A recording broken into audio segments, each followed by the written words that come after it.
Assalamu alaikum dear students. I am Anjum Shafiq, your biology teacher for grade 10, and today I am going to discuss another method of asexual reproduction, that is parthenogenesis. So let's move to the board. So dear students, methods of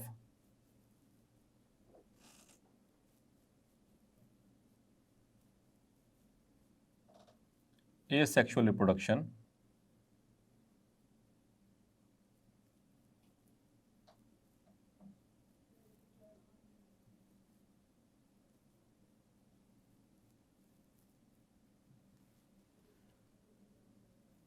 In the previous lectures, we have discussed number 1, that is binary fission.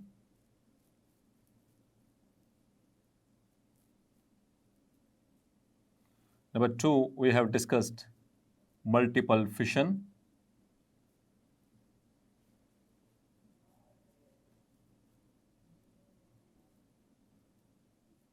Number 3, we have discussed fragmentation. Number 4, we have discussed budding. Number 5, we have discussed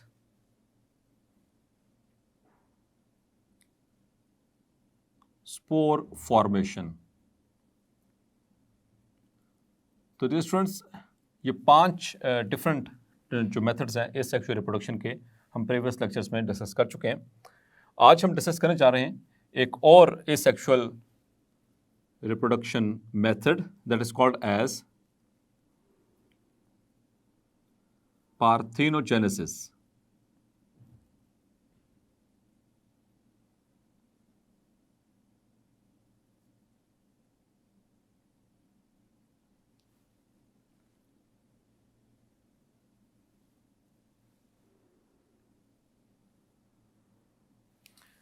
So parthenogenesis, it is considered as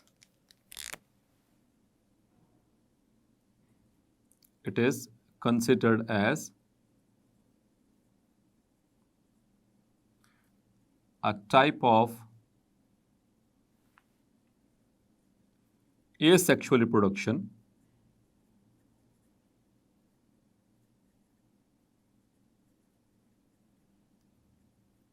in which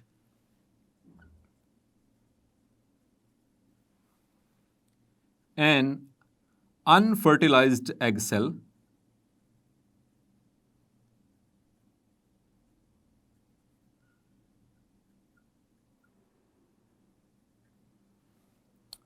develops into an individual or an adult. So dear students, पहले इसको clarify कर लेते हैं.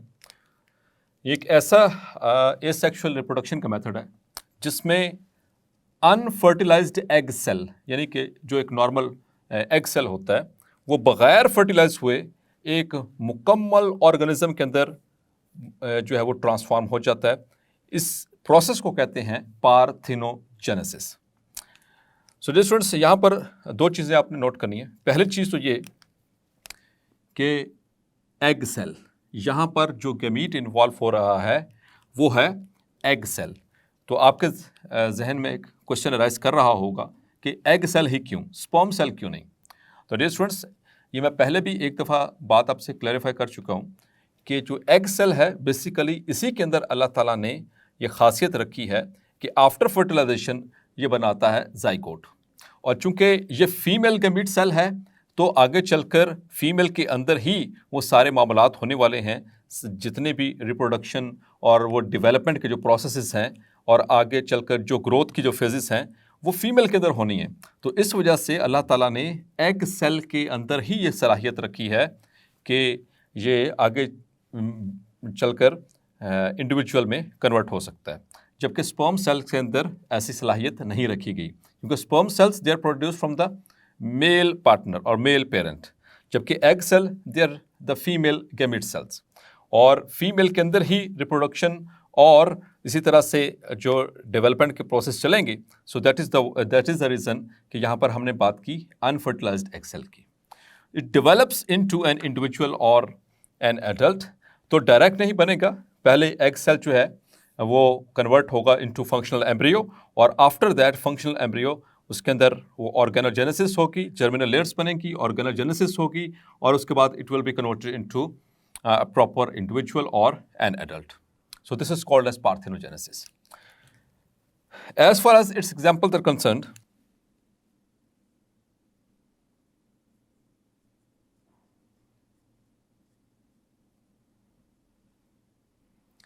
it is seen in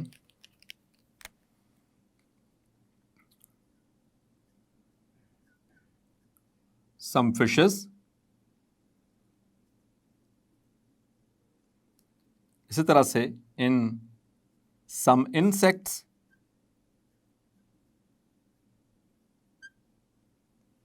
it is also seen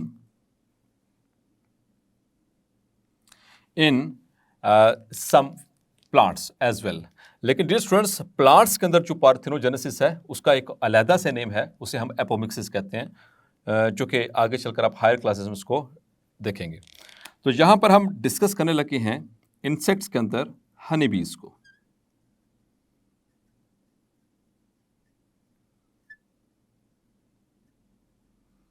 तो dear students, अल्लाह ताला ने एक ऐसा निज़ाम बनाया हनी बीज के अंदर कि इनमें एक क्वीन होती है जो पूरे के पूरे जो हनी कॉम्ब होता है उसको कंट्रोल कर रही होती है, और बाकी सारे उसके अंदर जो हनी बीज होती हैं उनको वर्कर बीज कहा जाता है, और एक उसमें क्वीन भी होती है।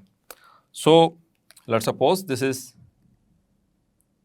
अ Honey comb,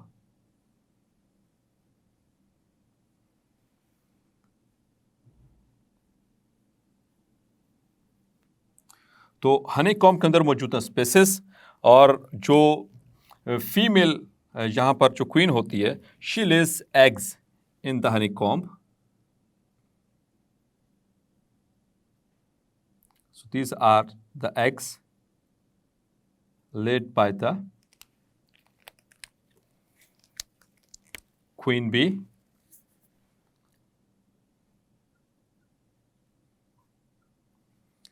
and this is honeycomb. So dear students, fertilisation का जो प्रोसेस है वो उसी वक्त हो सकता है जब इनमें से एग सेल्स जो हैं वो स्पर्म सेल के साथ रिएक्ट कर सकें।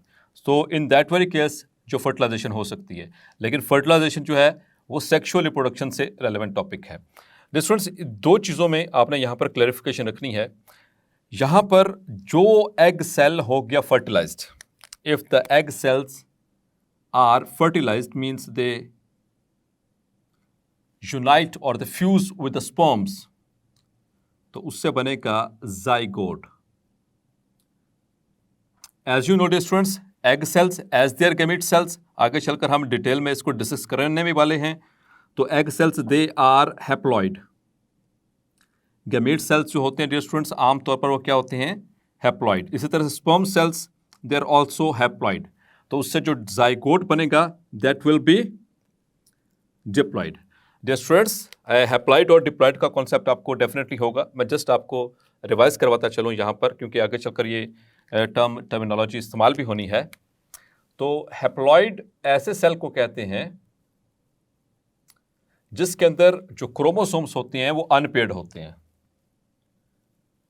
The cell having unpaired chromosomes, ऐसे सेल को कहते हैं haploid cell, are called haploid cells.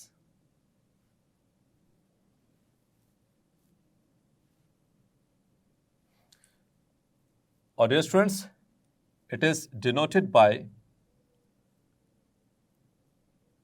Small N haploid cell के साथ से लगता है। और इसके एग्जांपल्स की बात करें, so we have got egg cells and the gamete cells and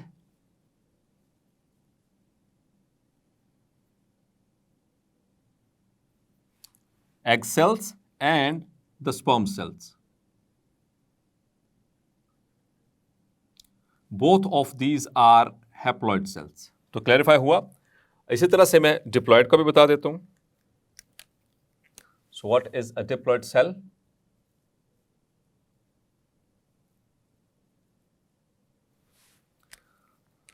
So dear students, diploid cell, the cell having paired chromosomes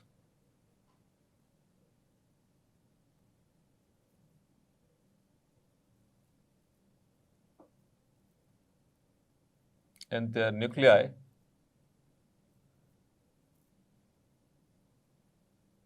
are called diploid cells. और इसमें डियर स्टूडेंट्स हम इसको नोट करते हैं, it is noted bye 2n। और इसमें examples हमारे जितने भी सोमैटिक सेल्स हैं, सोमैटिक सेल्स यानी कि जितने भी हमारे बॉडी के सेल्स हैं, like hair cell, like skin cells, like heart cells, like muscle cells, all these are the somatic cells and they are diploid. तो यहाँ पर जो सेल होगा उसमें न्यूक्लियस, और न्यूक्लियस के अंदर जो क्रोमोसोम हैं दे आर इन पेयर्स। जैसा कि हम ह्यूमंस में कहते हैं we have got 23 pairs of chromosomes in our cells. So हम पेयर्स की बात करते हैं, 23 पेयर्स। तो 23 पेयर्स का मतलब है आवर सेल्स आर डिप्लॉयड। यहाँ पर हम अगर एग सेल की बात करें, so this is an egg cell, ये इसका न्यूक्लियस, और इसमें जो क्रोमोसोम वो इस तरह से होंगे अनपेयर्ड। Clear dear students? तो यहाँ पर हम बात कर रहे थे कि ऐसे एग सेल्स जो फर्टिलाइज हो जाते हैं जाइगोट से, तो जाइगोट क्या बन जाएगा, n + n = 2n। तो जाइगोट जो है डियर स्टूडेंट, इससे बनेंगे द फीमेल हनीबीज, और दिस इज सेक्सुअल रिप्रोडक्शन। तो इसको कंफ्यूज नहीं करना पार्थिनोजेनेसिस से, यहां पर कोई पार्थिनोजेनेसिस नहीं हुई है। लेकिन इनमें कुछ ऐसे सेल्स होंगे, like for example this cell, some egg cells remain unfertilised. जो अनफर्टिलाइज रह जाएगा, चूंकि egg cells they are haploid, तो ये कन्वर्ट हो जाएगा इनटू फंक्शनल एम्ब्रियो,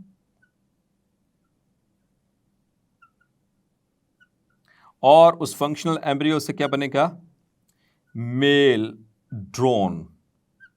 तो जितने भी मेल होते हैं डियर स्टूडेंट्स हनीबीज के अंदर, वो इस प्रोसेस के जरिए बनते हैं पार्थिनोजेनेसिस से। और पार्थिनोजेनेसिस क्या है, that is a method of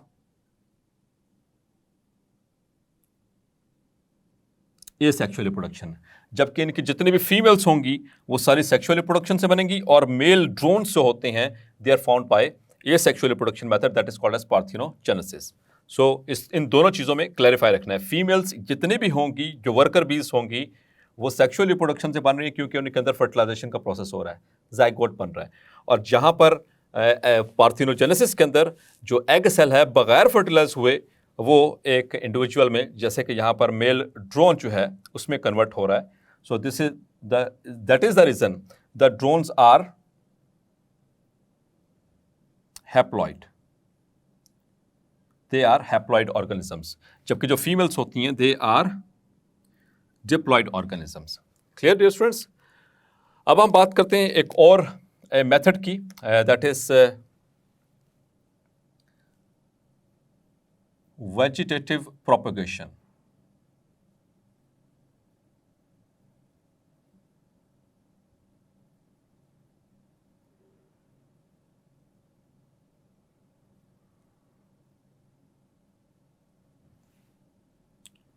so dear students, vegetative propagation आपने पढ़ा हुआ है प्रीवियस क्लासेस के अंदर भी और ग्रेड 9 के अंदर भी. So this is a plant. ये प्लांट की स्टेम और ये यहाँ पर उसके roots and these are the leaves और यहाँ पर मौजूद है the flower. So this is generally ये प्लांट के अंदर ये कुछ पार्ट्स होते हैं. तो अगर हम इनको डिवाइड करें तो दो तरह के पार्ट्स हैं. जो फ्लावर है that is reproductive part.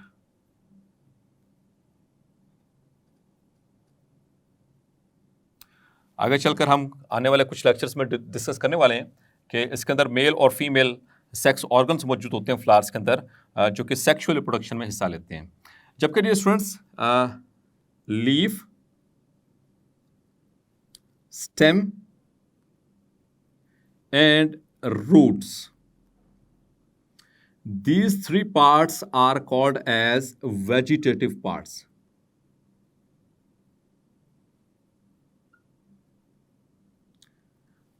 Flowers हैं ये रिप्रोडक्टिव पार्ट्स हैं, जबकि लीफ, स्टेम और roots they are the vegetative parts.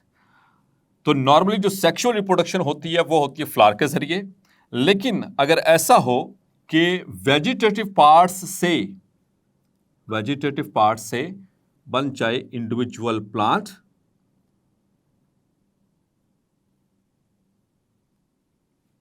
This method is called as vegetative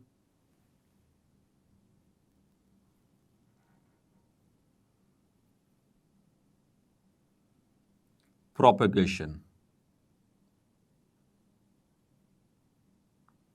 और डियर स्टूडेंट्स, एक जस्ट इंफॉर्मेशन देता चलूं, जो भी पार्ट होगा, चाहे वो रूट है, रूट का कोई एक हिस्सा या स्टेम का हिस्सा या लीफ, तो जो भी पार्ट होगा इसमें वेजिटेटिव पार्ट जो कि प्रोपेगेशन में हिस्सा लेगा, उससे क्या हम कहेंगे प्रोपेग्यूल. क्लियर? द पार्ट और the vegetative part of plant that takes part in propagation. तो डियर स्टूडेंट्स, प्रोपेगेट का मतलब क्या होता है? प्रोपेगेट का मतलब होता है अगली नस्ल बनाना. So propagation means the formation of next generation or progeny, that is called as propagation. तो वेजिटेटिव प्रोपेगेशन क्या हुआ कि अगर वेजिटेटिव पार्ट्स यानी कि लीव्स, स्टेम या रूट्स के जरिए कोई नया प्लांट बन जाए, तो this type of method of asexual reproduction is called as vegetative propagation. Dear students, vegetative propagation कुदरती तौर पर भी होती है और ये इंसान अब खुद से भी इसको इंड्यूस करवा सकता है. So it has got two types, natural vegetative propagation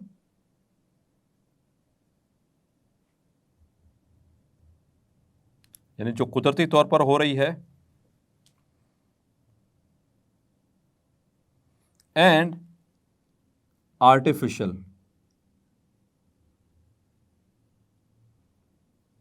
vegetative propagation. इन दोनों को डिटेल के साथ हमने डिस्कस करना है. नेचुरल वेजिटेटिव प्रोपेगेशन में मुख्तलिफ तरह की हम इनमें इसके टाइप्स को पढ़ेंगे, लाइक बल्ब्स, कॉर्म्स, rhizomes,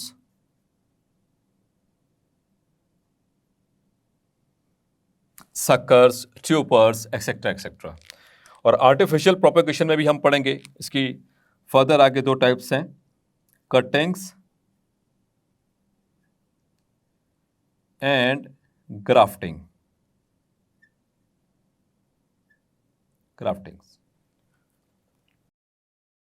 सो डियर स्टूडेंट्स, आपने देखा कि अल्लाह ताला ने किस तरह से निज़ाम कुदरत बनाया है कि बग़ैर एग सेल के फर्टिलाइज हुए भी जो है एक ऑर्गेनिज्म बन सकता है। So that is what we called as parthenogenesis. और इसी तरह से वेजिटेटिव प्रोपेगेशन, वो इंशाल्लाह आने वाले लेक्चर में उसको डिस्कस करेंगे। तब तक के लिए इजाज़त दीजिए। अल्लाह हाफिज़।